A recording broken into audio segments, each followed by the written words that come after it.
Pigmentation ಅಥವಾ ಬಂಗಿನ ಕಲೆಗಳು ಕೇವಲ ಕೆಲವು ಕ್ರೀಮ್ಗಳಿಂದ ಸಂಪೂರ್ಣವಾಗಿ ತೆಗೆದುಹಾಕಕ್ಕೆ ಸಾಧ್ಯನಾ? ಈ ಪಿಗ್ಮೆಂಟೇಷನ್ಗೆ ಬರೀ ಕ್ರೀಮ್ಗಳು ಅಥವಾ ಮನೇಲಿ ಮಾಡುವಂತ ಮನೆಮದ್ದುಗಳಿಂದ ಸಂಪೂರ್ಣವಾಗಿ ಈ ಬಂಗು ಹೋಗುತ್ತಾ? ವೀಕ್ಷಕರೇ, ಈ ಬಂಗನ್ನ ನಾವು ಸಂಪೂರ್ಣವಾಗಿ ತೆಗೆದುಹಾಕಬೇಕು ಅಂದ್ರೆ ಈ ಬಂಗಿನ ಹಿಂದೆ ಅಡಗಿರುವಂತ ಒಂದು ಸೈನ್ಸ್ ನ ಒಂದು ವಿಜ್ಞಾನವನ್ನ ನಾವು ಅರ್ಥ ಮಾಡ್ಕೋಬೇಕು. ಅದು ಬಹಳ ಮುಖ್ಯ. ಅದು ಅಲ್ಲಿ ತನಕ ನೀವು ಯಾವ ತನಕ ಬರೀ ಕ್ರೀಮ್ಗಳನ್ನ ಯೂಸ್ ಮಾಡಿ ಹೋಗ್ತೀವೋ ನಿಮ್ಮ ಮುಖದಲ್ಲಿ ಸೈಡ್ ಎಫೆಕ್ಟ್ಸ್ ತುಂಬಾ ಜಾಸ್ತಿ ಆಗುತ್ತೆ. ಇದು ಅನುಭವನ ನೀವು ಸಾಕಷ್ಟು ಜನ ಅನುಭವಿಸಿರ್ಬೋದು. ಸೊ ಇವತ್ತು ನಾವು ಬಂಗು ಅಂದ್ರೆ ಏನು, ಪಿಗ್ಮೆಂಟೇಷನ್ ಯಾಕೆ ಬರುತ್ತೆ, ಅದನ್ನ ಹೇಗೆ ನಾವು ಸಂಪೂರ್ಣವಾಗಿ ಬುಡ ಸಮೇತ ತೆಗೆದುಹಾಕ್ಬೋದು ಅನ್ನೋದನ್ನ ಡಿಸ್ಕಸ್ ಮಾಡೋಣ. ನಾನು ಡಾಕ್ಟರ್ ಚಂದ್ರಶೇಖರ್ ಸರ್ಜಾ, ನಿಮ್ಮ ಲೈಫ್ ಸ್ಟೈಲ್ ಫಿಸಿಷಿಯನ್. ವೀಕ್ಷಕರ, ನಾ ಮುಂಚೆನೆ ಹೇಳ್ದಂಗೆ ಈ ಕ್ರೀಮ್ಗಳು ಸಾಧಾರಣವಾಗಿ ಕೆಮಿಕಲ್ ಸ್ಟೀರಾಯ್ಡ್ಸ್ ಇರುವಂತ ಕ್ರೀಮ್ಗಳನ್ನ ಸಾಧಾರಣವಾಗಿ ಅಪ್ಲೈ ಮಾಡ್ತಿರ್ತೀರ.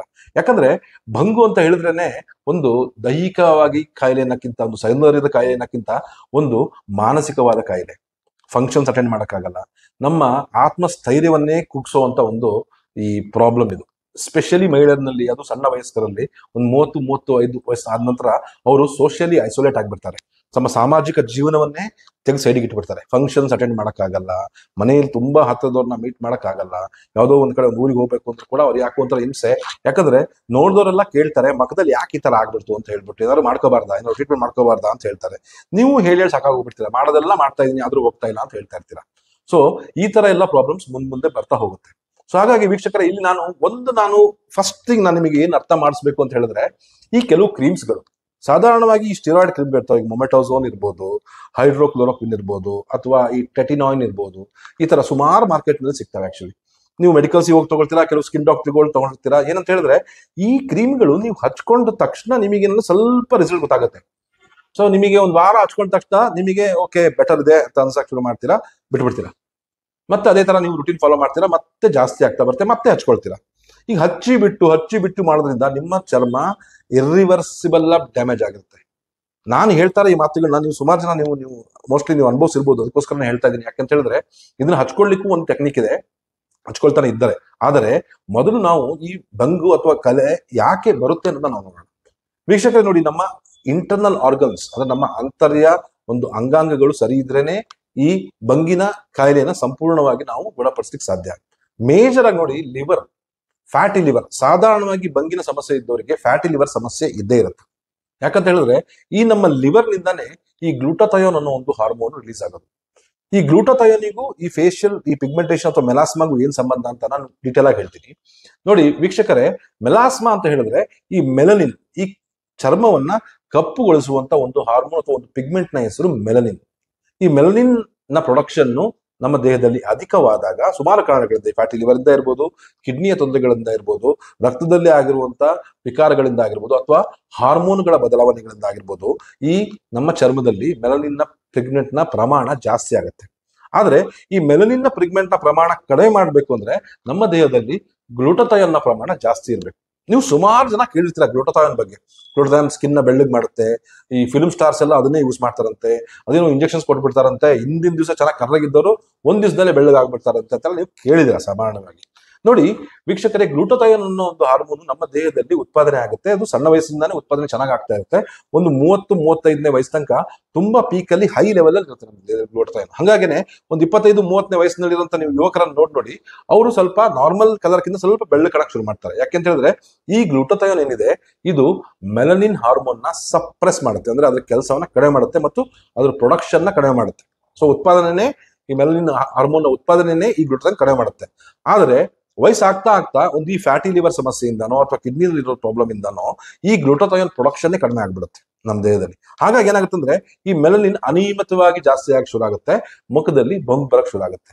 ಸೇಮ್ ಥಿಂಗ್ ಹ್ಯಾಪನ್ಸ್ ಈ ಪ್ರೆಗ್ನೆನ್ಸಿಯಲ್ಲೂ ಕೂಡ. ಯಾಕಾಗುತ್ತೆ ಅಂತ ಹೇಳಿದ್ರೆ, ನಾರ್ಮಲಿ ವೇಟ್ ಜಾಸ್ತಿ ಆಗುತ್ತೆ, ಫ್ಯಾಟಿ ಲಿವರ್ ಕೂಡ ಜಾಸ್ತಿ ಆಗುತ್ತೆ, ಗ್ಲೂಟಾಥಯೋನ್ ಪ್ರೊಡಕ್ಷನ್ ಕಡಿಮೆ ಆಗುತ್ತೆ. ಹಾಗಾಗಿ ಈ ಹಾರ್ಮೋನಲ್ ಚೇಂಜಸ್ ಕಾಣಿಸ್ಕೊಳ್ಳೋಕೆ ಶುರು ಆಗುತ್ತೆ.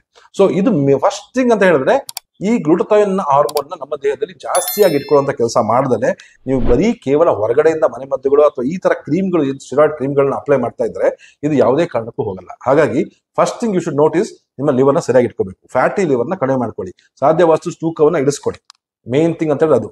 ಮತ್ತೆ ರಕ್ತವನ್ನು ಶುದ್ಧಗೊಳಿಸುವಂತ ಕೆಲವು ಮೆಡಿಸಿನ್ಸ್ ಇದೆ ಮನೆ ಒಳಗಡೆಗೆ. ನೀವು ಹೊರಗಡೆಗೆ ಏನ್ ಬೇಕಾದ್ರೆ ಹಚ್ಕೊಳ್ಳಿ, ಆದ್ರೆ ಒಳಗಡೆಗೆ ನೀವು ಸರಿಯಾಗಿ ನಿಮ್ಮ ರಕ್ತ ಶುದ್ಧಿ ಆಗಿರ್ಬೇಕು ಅಂದ್ರೆ ಕೆಲವು ಥಿಂಗ್ಸ್ ನ ಮನೆ ಮದ್ದುಗಳನ್ನ ನೀವು ಫಾಲೋ ಮಾಡಲೇಬೇಕು. ಅದರಲ್ಲಿ ಮೊದಲನೇದಾಗಿ ಬೆವರು ಬರ್ಸ್ಕೊಳ್ಳುವಂಥದ್ದು. ನೀವು ಆದಷ್ಟು ಒಂದು ಫಿಸಿಕಲ್ ಆಕ್ಟಿವಿಟಿನೋ, ಒಂದು ಸ್ವಿಮ್ಮಿಂಗು, ಒಂದು ಯೋಗಾನೋ, ಒಂದು ಎಕ್ಸಸೈಸು, ವಾಕಿಂಗು, ಜಾಗಿಂಗು ಏನಾದ್ರು ಒಂದು ಮಾಡಿ ಮಖ ಚೆನ್ನಾಗಿ ಬೆವರ್ಬೇಕು. ಒಂದ್ಸಲ ಮಖದಲ್ಲಿ ಚೆನ್ನಾಗಿ ಬೆವರ್ತ್ರೆ ಆ ಮಖ ಸ್ವಲ್ಪ ಕಳೆ ಜಾಸ್ತಿ ಆಗುತ್ತೆ, ಸ್ಕಿನ್ ಟೋನ್ ಚೆನ್ನಾಗುತ್ತೆ ಅಂತ ಹೇಳ್ಬಿಟ್ಟು ಸೈಂಟಿಫಿಕಲಿ ಪ್ರೂವ್ ಆಗಿದೆ. ಮೊದಲನೇದು. ಎರಡನೇದಾಗಿ ಒಳಗಡೆ ನಿಮ್ಮ ರಕ್ತ ಕ್ಲೀನ್ ಆಗಿರ್ಬೇಕು. ಈ ರಕ್ತ ಕ್ಲೀನ್ ಆಗಿರ್ಬೇಕೆ ಒಂದು 3 ಅಂಶಗಳನ್ನ ಯೂಸ್ ಮಾಡ್ಬೋದು. ಮೊದಲನೇದು ಗ್ರೀನ್ ಟೀ, ಎರಡನೇದು ಅರಿಶಿನ, ಮೂರನೇದು ನಿಮ್ಮ ಸೊಗದೆ ಬೇರು.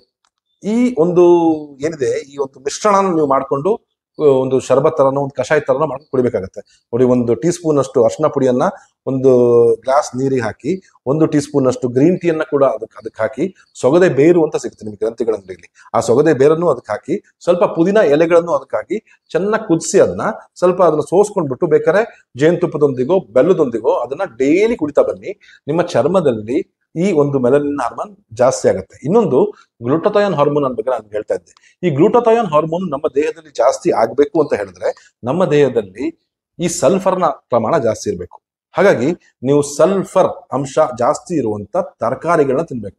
ನೀವು ಗೂಗಲ್ ಮಾಡಿ ನೋಡಿದ್ರೆ ನಿಮಗೆ ಸಾವಿರಾರು ತರಕಾರಿಗಳು ಸಿಗುತ್ತೆ ಸಲ್ಫರ್ ರಿಚ್ ಫುಡ್ಸ್ ಅಂತ ಹೊಡೆದ್ರೆ ನಿಮಗೆ. ಅದರಲ್ಲಿ ಬ್ರಾಕೋಲಿಸ್ ಇರ್ಬೋದು, ಕಾಲಿಫ್ಲವರ್ ಇರ್ಬೋದು, ಕ್ಯಾರೆಟ್ ಇರ್ಬೋದು, ಕ್ಯಾಬೇಜ್ ಇರ್ಬೋದು, ಈ ತರ ಎಲ್ಲ ತರಕಾರಿಗಳಲ್ಲಿ ಕ್ರೂಸಿಫೆರಸ್ ವೆಜಿಟೇಬಲ್ಸ್ ಅಂತ ನಾವೇನು ಹೇಳ್ತೀವೋ ಇದರಲ್ಲಿ ಸಲ್ಫರ್ನ ಪ್ರಮಾಣ ಹೇರಳವಾಗಿರುತ್ತೆ. ಸೊ ಈ ಸಲ್ಫರ್ ರಿಚ್ ಫುಡ್ಸ್ ನ ತಗೊಳ್ಳೋದ್ರಿಂದ ಕೂಡ ಗ್ಲೂಟಥಯೋನ್ ಪ್ರಮಾಣ ನಮ್ಮ ದೇಹದಲ್ಲಿ ಜಾಸ್ತಿ ಮಾಡಬಹುದು.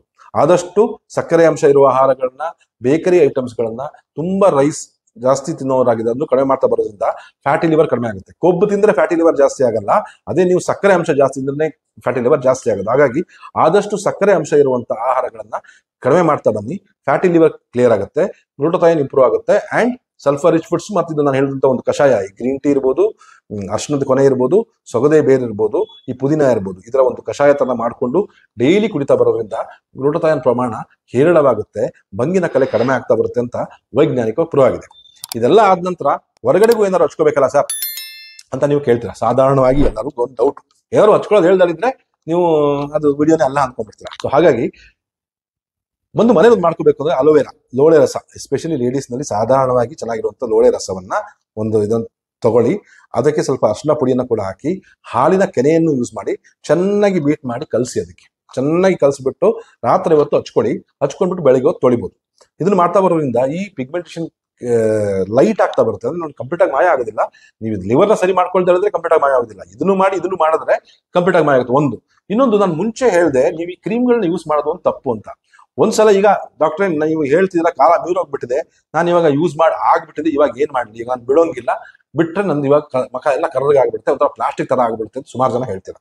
ಸೊ ಅಂತವರಿಗೆ ಒಂದು ಟೆಕ್ನಿಕ್ ಹೇಳ್ತೀನಿ. ಹೇಗೆ ಅಂತ ಹೇಳಿದ್ರೆ, ಈ ಕ್ರೀಮ್ನ ನೀವು ಯೂಸ್ ಮಾಡಿ, ಆದರೆ ಕೇವಲ ಅರ್ಧ ಗಂಟೆ ಮಾತ್ರ, ಅರ್ಧ ಗಂಟೆ ಮಾಡಿಬಿಟ್ಟು ಹಚ್ಚಿಬಿಟ್ಟು ಅದರ ನಂತರ ನೀಟಾಗಿ ಮುಖವನ್ನು ತೊಳೆದುಕೊಂಡು ಯಾವುದಾದ್ರೂ ಒಂದು ಮಾಯಿಶ್ಚರೈಸಿಂಗ್ ಕ್ರೀಮ್ನ ಹಚ್ಚಿ ರಾತ್ರಿ ಇಡೀ ಅದನ್ನು ಬಿಡೋದ್ರಿಂದ ಇಡೀ ರಾತ್ರಿ ನಿಮ್ಮ ಚರ್ಮವನ್ನು ಅದು ಡ್ಯಾಮೇಜ್ ಮಾಡುತ್ತೆ.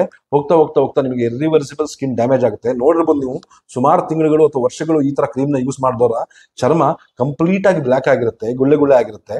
ಮುಟ್ಟಿದ್ರೆ ಮುಖವನ್ನ ಅದೇನೋ ಒಂದು ಪ್ಲಾಸ್ಟಿಕ್ ಏನೋ ಒಂಥರ ಮುಟ್ಟದಂಗೆ ಆಗ್ತಾ ಇರುತ್ತೆ. ಸೊ ಅವ್ರಿಗಂತೂ ಇನ್ನೂ ಕೂಡ ಡಿಪ್ರೆಷನ್ಗೆ ಹೋಗ್ಬಿಟ್ಟಿರ್ತಾರೆ. ಸೊ ಅಂತವ್ರು ಕೂಡ ಈ ಟೆಕ್ನಿಕ್ ನ ಫಾಲೋ ಮಾಡಿದ್ರೆ ಸರಿ ಆಗ್ತಾ ಬರುತ್ತೆ. ಜೊತೆಗೆ ಇನ್ನೊಂದು ಮಾಡ್ಬೋದು, ಏನು ಅಂತ ಹೇಳಿದ್ರೆ, ಈ ತರ ಚರ್ಮ ಡ್ಯಾಮೇಜ್ ಆಗ್ಬಿಟ್ಟಿದ್ರೆ ನೀವು ಈ ಟೊಮ್ಯಾಟೊ ಮಸಾಜ್ ಅನ್ನ ಮಾಡ್ಬೋದು. ಒಂದು ಟೊಮೆಟೊವನ್ನು ತಗೊಳ್ಳಿ, ಅದರ ಮಧ್ಯೆ ಕಟ್ ಮಾಡಿ, ಅದ್ರ ಮೇಲೆ ಅರಿಶಿಣದ ಪುಡಿ ಒಂದು ಸ್ವಲ್ಪ ಮತ್ತು ಅಕ್ಕಿ ಹಿಟ್ಟನ್ನು ಹಾಕ್ಬಿಟ್ಟು ಅದರಲ್ಲಿ ಡೈಲಿ ಮಸಾಜ್ ಮಾಡ್ತಾ ಬನ್ನಿ ನಿಮ್ಮ ಬಂಗಿರೋ ಜಾಗದಲ್ಲಿ. ಮತ್ತೆ ಚರ್ಮ ಎಲ್ಲಿ ಇದು ಹಾರ್ಡ್ ಆಗಿರುತ್ತಲ್ಲ, ಈ ತರ ಕೆಮಿಕಲ್ಸ್ ಯೂಸ್ ಮಾಡಿ ಆ ಜಾಗದಲ್ಲಿ ಅದನ್ನು ಯೂಸ್ ಮಾಡ್ತಾ ಬಂದಲ್ಲಿ ಡೆಫಿನೆಟ್ ಆಗಿ ಚರ್ಮ ಸಾಫ್ಟ್ ಆಗುತ್ತೆ, ಇದಾಗುತ್ತೆ. ಸೊ ನಾನು ಹೇಳಿದಂತ ಇವೆಷ್ಟನ್ನು ಮಾಡಿ, 1-2 ಅಂತ ಅಲ್ಲ, ಪ್ರತಿಯೊಂದನ್ನು ಮಾಡಿ ಚರ್ಮ ಕ್ಲಿಯರ್ ಆಗೋದ್ರಲ್ಲಿ ಯಾವ ಸಂಶಯನೂ ಇಲ್ಲ. ಸೊ ಇದೇ ತರ ಮತ್ತೊಂದು ಸೌಂದರ್ಯ ಸಲಹೆಯೊಂದಿಗೆ ನಿಮ್ಮನ್ನ ಮತ್ತೆ ಭೇಟಿ ಆಗ್ತೀನಿ. ಅಲ್ಲಿವರೆಗೂ ನಮಸ್ಕಾರ.